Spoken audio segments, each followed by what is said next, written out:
So ngayon mag-install tayo ng Windows 7 sa VirtualBox. Butin lang natin itong new, then type Win7. Then lagay natin yung ISO.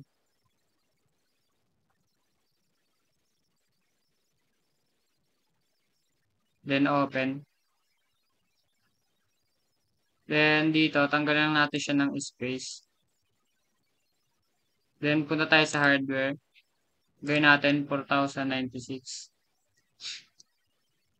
Yan. Then finish.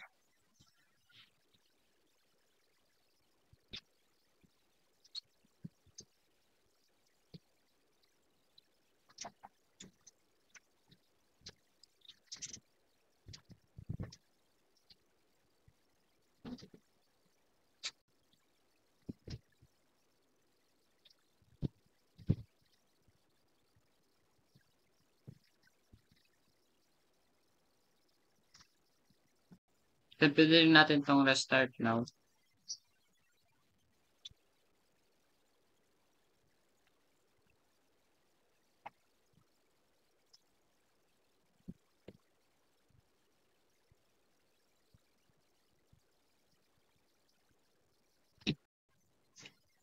Yan, nag-i-start na yung Windows 7 natin sa VirtualBox.